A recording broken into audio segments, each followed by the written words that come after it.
Welcome back to another reading and correcting with me, Kindar, the Tiger Writes, and Ty, the Tiger Supervisor.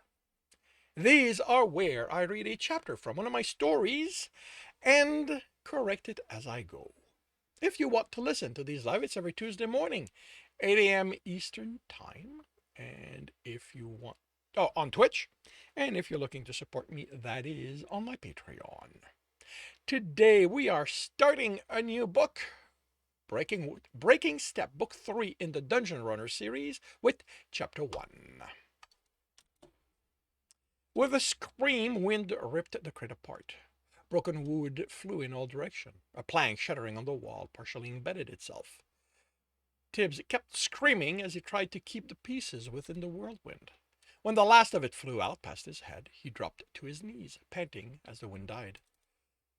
He wiped at his eyes and cursed himself for it. He didn't have time for tears or the pain of loss. He wanted to keep himself filled with ice so he wouldn't have to feel it, but he needed to train, and for that he had to channel the other elements. Water was good to fight and defend himself with, but if he was going to bring the guild down, he needed to master all his elements, because uh, he needed to master all his elements because they knew he had water. They had many adventurers of higher rank in that element, much older and with years more training than he had.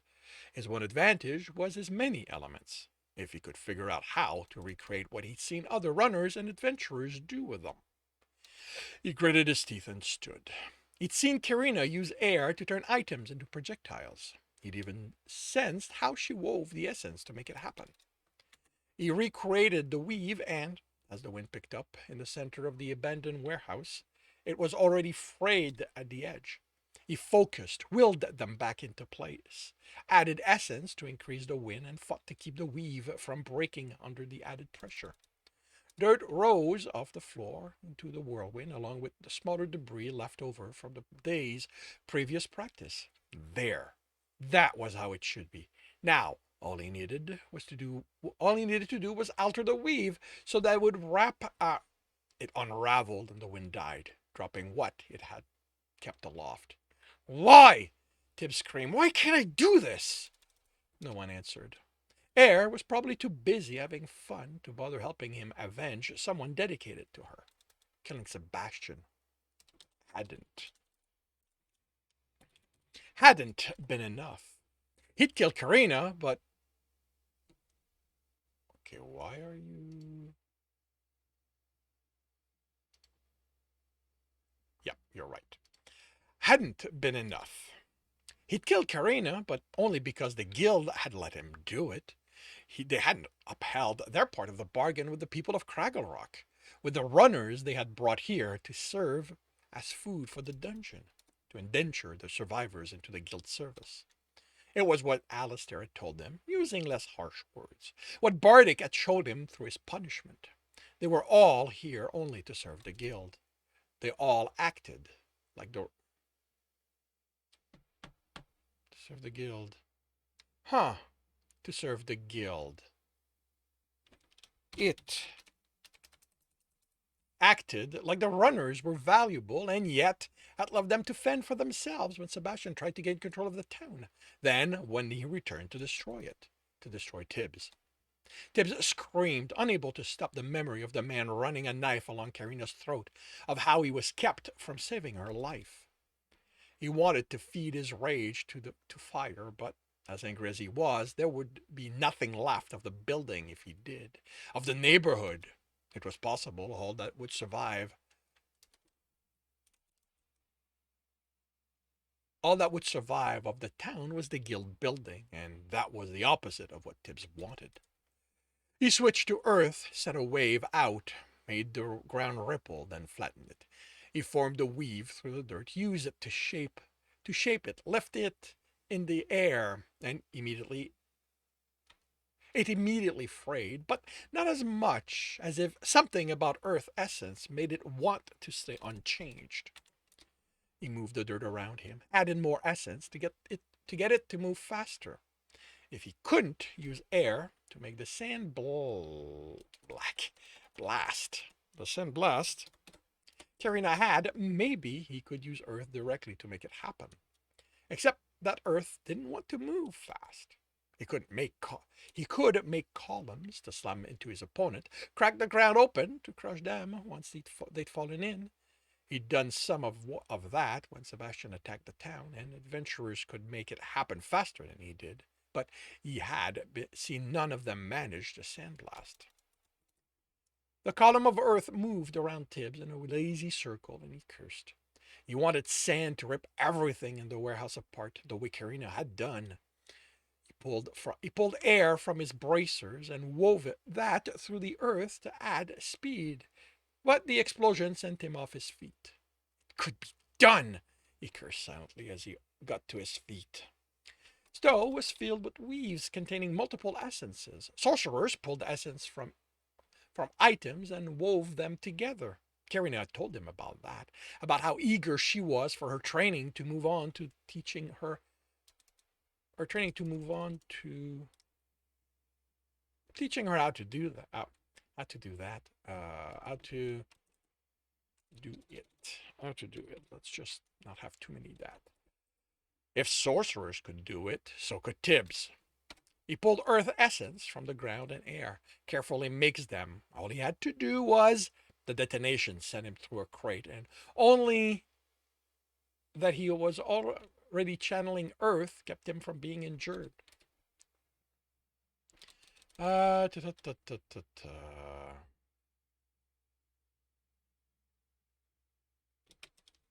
And it was only because he was already channeling earth that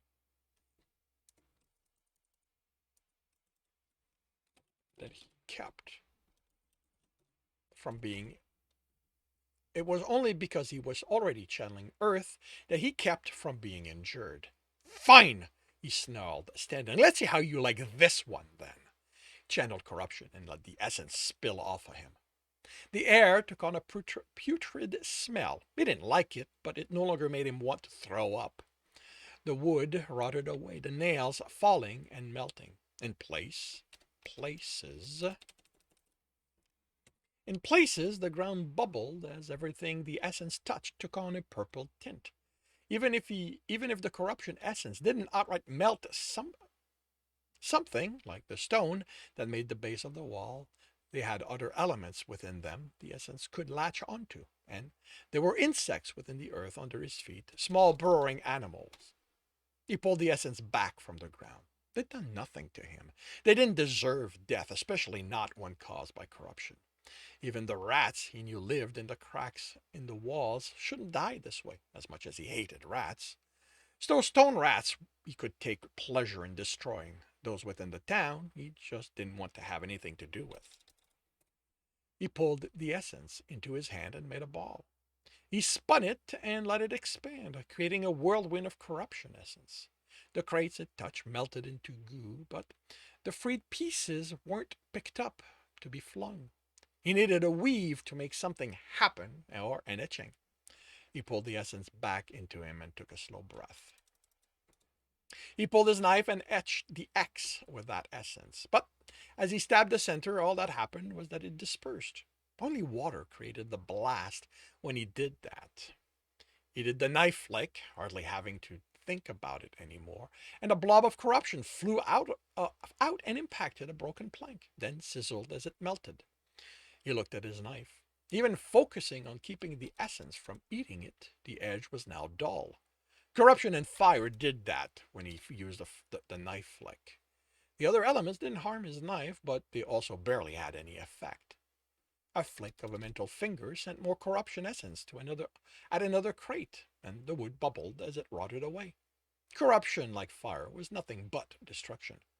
He pulled the essence away from the wood, but corruption at least let him remain in control, no matter how raw his emotions were. What have you been doing in here? Tibs spun and with a snarl flung all the essence at the speaker. How dare anyone come here and bother him? He recognized the man through the purple cloud as his skin turned to stone gray, the only indication Jackal was worried. No! Tibs yelled in fear and dissipated the essence until there was too little of it to do any damage. Just like every element, there were traces of corruption all around them. What are you doing here? Tibs yelled, glaring at the fighter. I could have hurt you. It's time. Tibs spun and channeled light. I'm not going. He'd yet to find something useful to do with it, which meant he needed more practice. He made a ball of it, and it glowed over his hand. Tibs, Jekyll said gently, you have to come. She'd want you there. He whirled and threw the ball of light at Jekyll. You think her parents want me there? He demanded. I got her killed. No, Tibs, you didn't. The father stepped aside, and the essence hit the door, splashing light. My father did that. Everything that happened is on him, and you made him pay. Now, it's time to be with Karina so her family can do the rites they need. They don't need me for that. He channeled darkness. It was more than the opposite of light. It weakened, possibly to the point of death, and Tibs thought he couldn't make use of. It's not about them, it's about you. Then I don't want to go. How much essence would be needed for something to become so weak it couldn't live anymore? You have to go. No, I don't. He wound back and to throw the darkness before he realized it and let go of the essence. He let go of all of them. I don't want to see her again. He swallowed. Not like that. Tears came and he let them. It's not fair. She was going to be a great sorcerer, and because your father wanted to hurt me, she's dead. Before the pain brought him to his knees, Jekyll had his arms around him. I know, but it happened. Now we have to go on. That means going to her home, being there for the rites, and saying goodbye to her. I don't want to, Tibs said through the sobs, holding on to the fighter. I know. They're going to hate me. They won't. If they have to hate anyone for this, it's the guild. They were supposed to protect Karina and us. She died because they didn't do what they should have. I hate them, Tibs growled, envisioning that building burning down, melting to purple goo and filled with darkness until no one in it had the strength to draw breath. I do too. Tibs shoved himself away from Jekyll and glared at him. He'd intended to push his friend away, but even if he wasn't stone anymore, his essence was earth, and he remained anchored to the ground. How can you say that and be so fucking calm about it? He yelled. Jekyll leveled his gaze on him, and Tibs wanted to hate him for how calm he looked. Because if I let myself be angry, I'm going to use my fist. Tibs laughed bitterly and motioned to the wreckage inside the warehouse. So hit something! I don't want to hit something, Tibs. I want to hit people. I want to hit those who let this happen, but I can't. So I want to hit anyone that I can reach. And I can't use the pit because there's no one to fight there. Even those who are healed aren't in a state to fight. So I can't let myself be angry. I'll do that during the next run. Stoke can take the damage I'll cause. Tibs ground his teeth. Fine. He channeled water, then used it to cool his anger. He had to make it ice before the desire to channel fire instead and burn. Everything went away. When Jekyll opened the door, Tibs stepped outside, no longer quite caring about what he'd have to endure. Tibs thought he recognized one of the three women at the bottom of the steps, holding the stretcher on which Karina's body rested. She might have been at the meal Tibs shared with her family, which would make her a sister, cousin, or an aunt. None of the five men looked familiar. Tibs had expected to reach the platform and just go to Karina's city. Instead, he had to put up with being used for another of Tyrannia's show. Tragedy strikes in all forms, the woman said, and Tibs contemplated letting go of water. He couldn't channel fire. Too many were innocent and had not even been here during the attack, or were more of Sebastian's victims.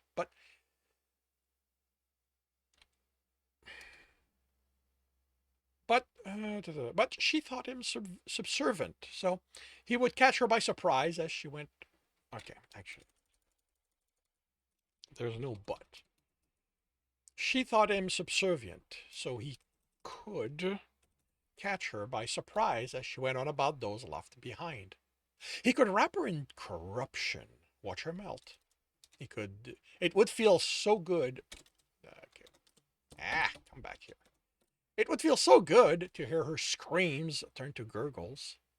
She placed a hand on his shoulder, spoke of how he was continuing through the pain of loss, how everyone needed to use him as an example. But there were clerics here, and they might be able to save her. And what would killing her accomplish? Give him short-lived satisfaction? Her leader would simply appoint someone else to her position, and nothing would change. Just like they'd replace that first guard leader with one who did things the way the guild wanted them done. He'd be dealing with those false smiles again, and this new person would reassure everyone they cared for the people and would never let that happen before what? And would reassure they would never let that happen before it take place. Oh, never let what had happened. See, this is why I need to read things properly. They would reassure people and would never let what had happened before takes place again. All the way they would what? There's no idea why the guild did what it did. All the ways. Tibbs had no idea what the guild did, what it did. Alistair said they had reasons, but he'd never given them. To Tibbs, he had sounded like he didn't know what they were. Ice was good for that, for thinking instead of lashing out in anger.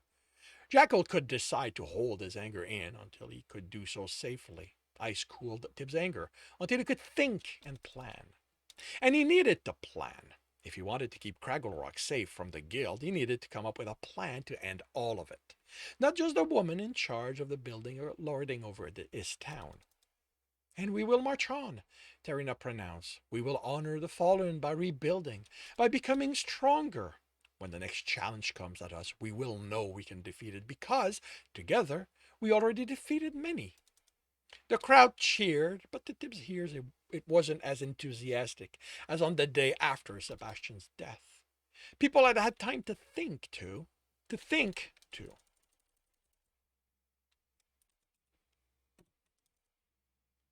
Consider what Tyrannia had said then, what it meant. Maybe her words no longer sounded true to them as well. Maybe they didn't have to see the light her words carried to his sight to know she lied to them. Oh, they weren't all lies. There were simply too many of those for Tibbs to care about whatever truth she slipped between them. The woman holding the stretcher on the right looked angry as she stood there. Could purity be used to tell when someone lied? Wouldn't lies be impure? Paolo had made it so Tibbs understood their language by using purity to let Tibbs understand the meaning within the words, the pure meaning, or something like that. Tibbs didn't remember the detail. He'd been preoccupied with dread at going hungry in the dungeon.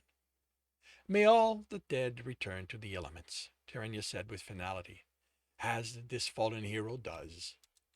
She stepped aside and the procession climbed the steps, taking place in the center of the platform. Tibbs rejoined what was left of his family. They would be next. The only ones allowed to go.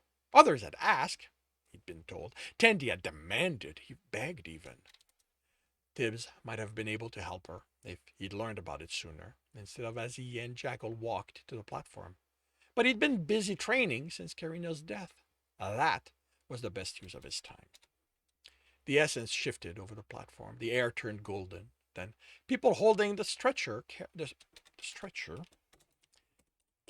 carrying Karina and her, along with the attendant at their side, vanished. The attendants. They were cowards.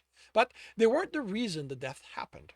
They could have lowered the numbers if they'd stayed to transport people away, but the guild would have prevented them from taking runners away, even those who had no chance of surviving against Sebastian's people. They would never let them go. He'd feel differently about the attendants without ice, but right now he understood that they had never pledged to keep the town safe, to ensure as few as possible were hurt. They were people with a job to do, nothing else. Sebastian targeted the platform and the attendant during the siege. They had every reason to believe they would be targeted again, so they'd fled. Tibbs understood cowardice. He hadn't killed Don for abandoning him to his death. He couldn't hold the attendants responsible either. At least it was how he felt at the moment, filled with ice so cold it cracked as he walked up the steps to stand at the center of the platform. Tirania hadn't even bothered getting them to wear the bracelet as a way to force them to return. Did she think their actions showed that they were devoted to the town and the guild? You know what? Let's emphasize this one. And the guild.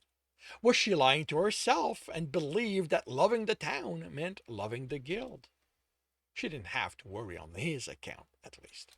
Tibs was returning. Tibs would be back, and he would find a way to make her regret ever making him think she cared about any of them. And that concludes Chapter 1 of Breaking Step. If you are enjoying this, please leave a like.